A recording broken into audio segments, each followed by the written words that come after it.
In this three-part topic, I'll be talking about how to create a better perception of yourself, because self-perception has been where so many people are challenged. A couple of years ago, I watched a documentary on a specific species of monkeys, and what I saw stunned me. Mere looking at this particular species, you wouldn't be able to tell the differences between them until you start observing their various characters. In observation, I noticed that there was class discrimination, superiority, and inferiority amongst them. A specific type of the species felt they were better than the other type, and so exhibited strength over the perceived inferior type. The perceived inferior accepted the perception, saw themselves to be inferior, and also acted inferior. On one occasion, one of the so-called low-class species was eaten, and a baby high-class species came to him to demand that he gives him the food. Although he hesitated, but from his body language, you could see his low self-esteem and his admission of being a lesser being. And when he didn't yield in releasing the food to the baby's superior monkey, the baby kept slapping him and using his finger to force the food out of his mouth.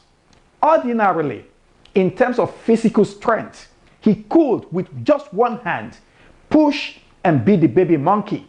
But his low self-perception wouldn't let him do that, so he capitulated. Those who feel less in their own eyes always capitulate to those they perceive to be better. The way you see yourself, the way you perceive yourself, is the exact way you value yourself. Hearing that someone made a first class instantly gives you a perception that that person is more intelligent than you, but you may be obviously wrong. Hearing that someone drives a Lamborghini and you drive a second-hand Toyota gives you the impression that the person has more money than you, but you may be wrong. Hearing that someone lives in a particular part of town makes you conclude that the person is more comfortable than you, but you may also be wrong. Many times we demean ourselves because of what we know the other person to be. And when we do, we hand over to the other person out of cowardice what rightfully belongs to us. We've lost so much to opposing forces and handed our powers over to the wrong people because we felt we weren't good enough to take charge of our own destinies and our lives.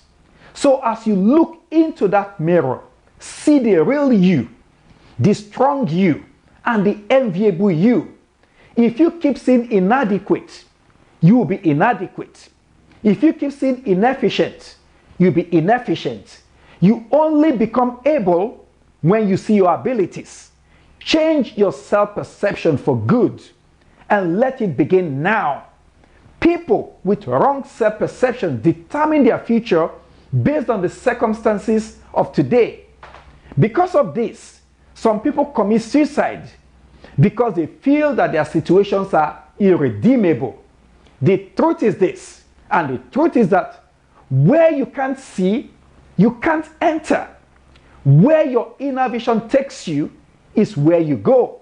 If it takes you around your village, you become a village champion. If it takes you around your country, you become a national champion. But if it takes you around the world, you become a global champion. You don't need to win an international laurel to become a global champion. All you need is to be on the global stage, win or lose. Many athletes may have won nothing in Olympic Games, but because their visions have taken them to global platforms, they are champions. After all, there are many athletes that couldn't make it beyond their localities.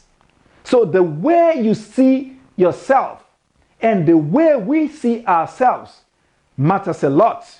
We must endeavor to change our images by painting better pictures of ourselves within ourselves.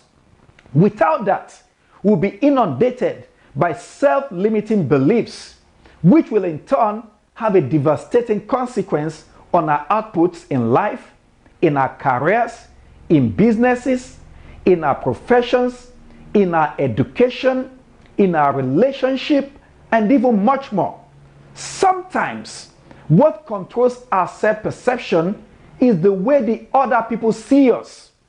Who are these other people? That is a big question. These other people could be anyone, race, culture, or group that have certain perceptions about you, your race, your social grading, or otherwise. I have a perception about certain people, and certain people have perceptions about me, my race, or my status. The way they see me is the way they assess me, and the way they assess me determines the way they value me. So listen, perception is a conspicuous picture and formidable belief that holds strongly to the minds and the souls of people. It takes a great force to loosen the grip of the way people see other people, their ethnicities, and even their social classes. In spite of the way other people see you, the way you see yourself, and I repeat, the way you see yourself matters a lot. Unfortunately, some people have allowed other people's perceptions of them to determine their scope in life. When they allow such perceptions, they unconsciously and naturally act or react in line with it. So those who placed them in that category are justified by their lies. Never allow another man's vague vision determine your own vision. Have a good image of yourself. Ponder on that image until it becomes real. To wrap up the first part of this topic, let me highlight some of the points I have mentioned so far. Number one, the way you see yourself, the way you perceive yourself is the exact way you value yourself. Number two, people with wrong perceptions determine their future based on the circumstances of today.